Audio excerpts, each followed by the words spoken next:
Olá a todos, como é que vocês estão? Canal Luz no Fim do Túnel, aqui contigo, Helder de Araújo. Fazer alguns comentários hoje e lançar alguma luz sobre alguns assuntos.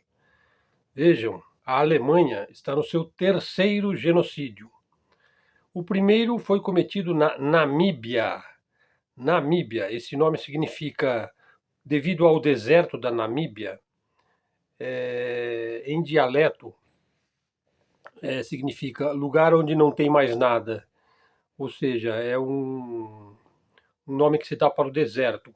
Mas a Namíbia é uma terra de muitos guepardos.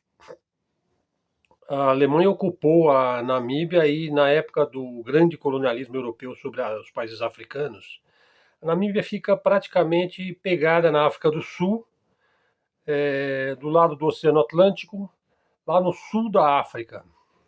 Ali viviam duas tribos ancestrais e quando os alemães ocuparam a região, eles resolveram exterminar essas duas tribos indígenas, nativas, como? Envenenando a água dos indígenas, o que causou mais ou menos a morte de mais ou menos a metade das duas tribos.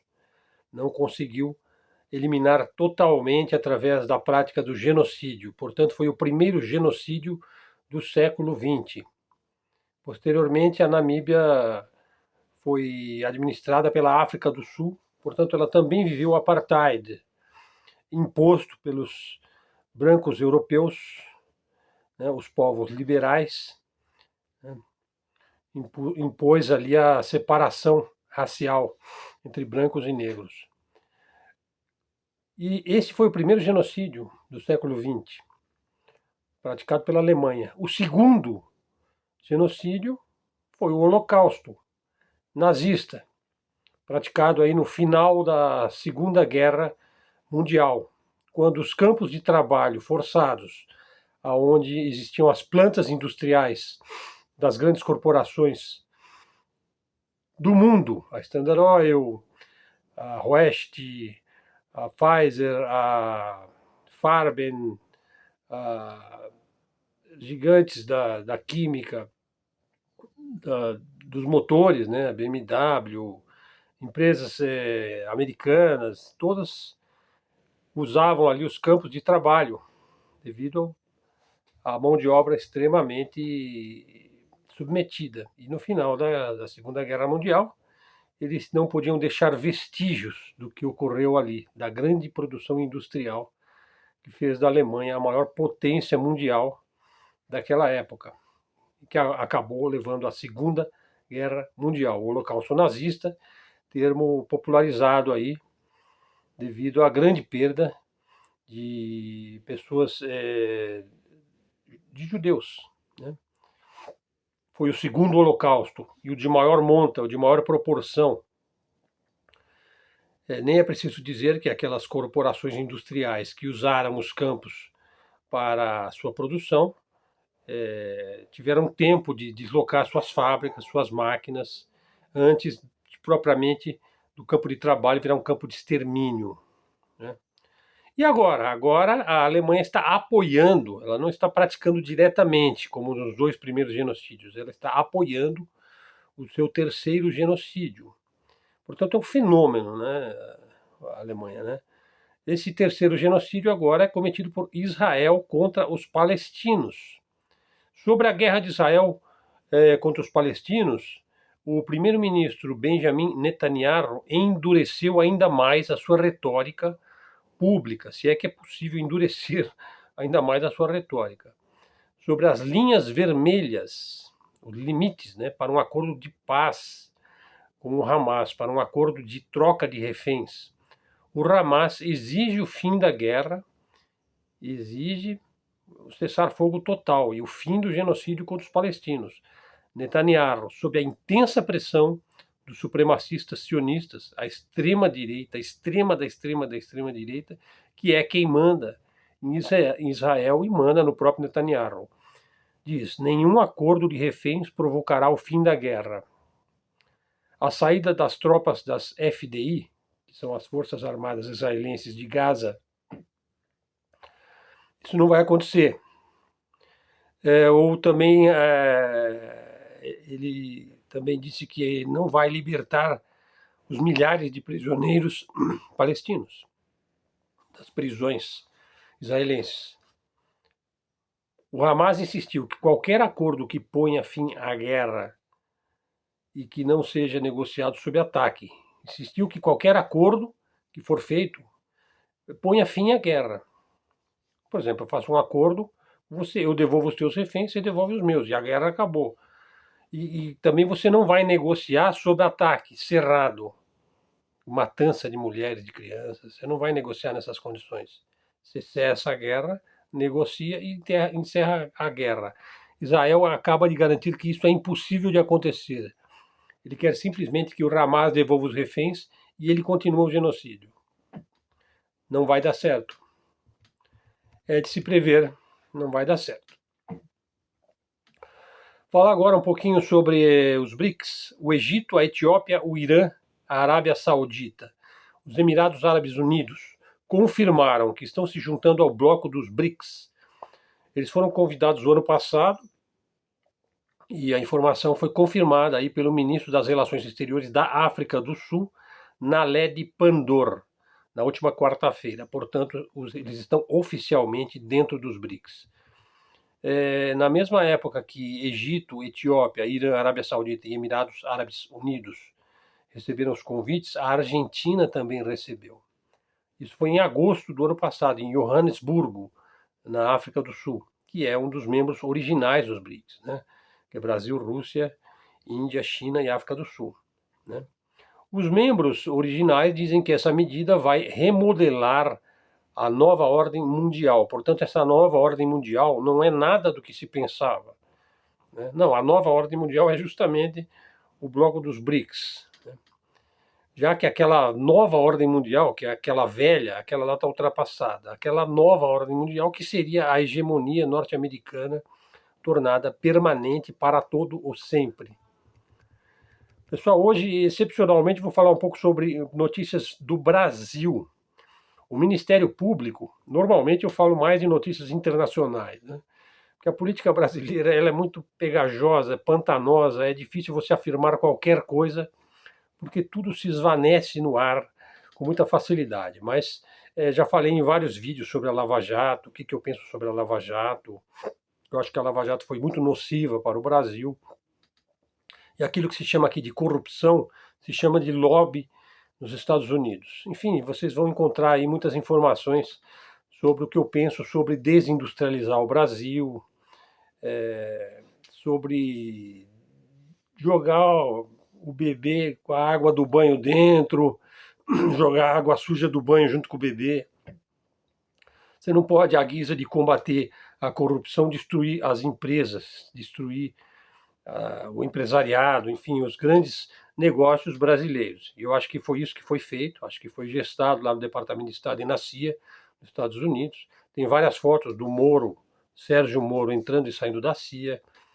Enfim, o Departamento de Justiça aí ferrou-nos de várias formas e acabou ficando com aqueles contratos que eram da Odebrecht, da Gutierrez, da própria Petrobras, enfim.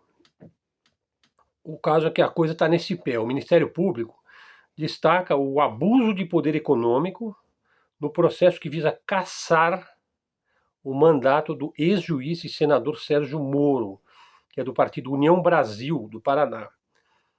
Então, o abuso de poder econômico no processo que o levou ao Senado.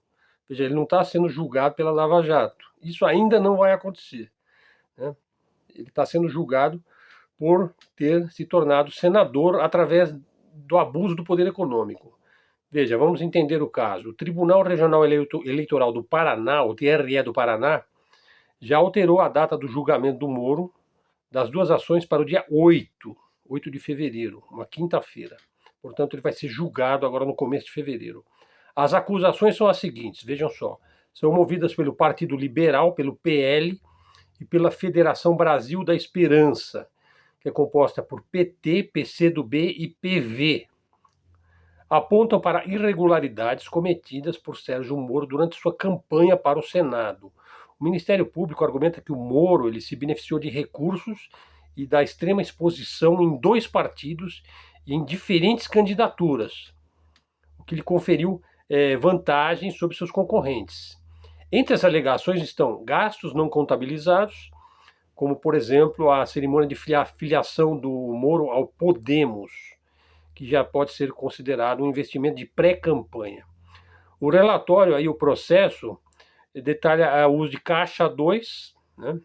Vocês podem pesquisar aí, caixa 2, né?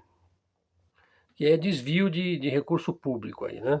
Incluindo a contratação de um escritório de advocacia que pertence a Luiz Felipe Cunha, primeiro suplente de Moro, no valor de R$1 milhão, e que foi pago pelo partido União Brasil. Ele, na verdade, a exposição dupla aí é o seguinte: o Moro ele planejava concorrer à presidência, inicialmente pelo Podemos, então já teve uma ampla divulgação aí na Rede Globo, né? Depois ele se lançou como candidato a deputado federal por São Paulo, uma dupla exposição, né? E finalmente concorreu ao cargo de senador pelo Paraná. Então, vamos ver o que vai acontecer. Bom, para terminar o vídeo, eu gostaria de falar o seguinte, que já se tornou uma informação banal, todo mundo já sabe, as centenas de milhares de armas e munições entregues à Ucrânia espalha-se por todo o mundo. Então, por exemplo, não vai ser nada muito estranho você encontrar armas que os Estados Unidos enviaram para os ucranianos morrerem lá na Ucrânia, aqui na comunidade, né? Aqui no Morro do Alemão, na Heliópolis, no Rio de Janeiro, no Amazonas, em Roraima, na Venezuela, né? Ou no Chile, ou no México, aqueles cartéis, né? Ou no Oriente Médio. Acho que onde mais estão essas armas é no Oriente Médio ali, né? Com a própria Israel, Líbano, os Houthis, né? O Hamas. Então, uma parte dessas armas deve estar naqueles túneis, né? Ou também no Paquistão, né? Na África, aí, muitas guerrilhas aí pelo mundo, né? Então, assim, como é que essa arma sai da Ucrânia e se espalha pelo mundo? Bom, o mundo é cheio de ramificações estranhas, né? E de logísticas pouco conhecidas pelo vulgo, pelo homem comum.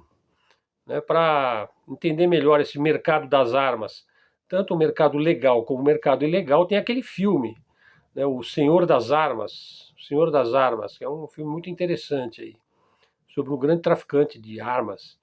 Originalmente era um russo, né? Depois ele foi trocado, se eu não me engano, por uma bailarina americana, que ele estava numa prisão americana, foi trocado por uma bailarina americana, uma história assim, coisa estranha.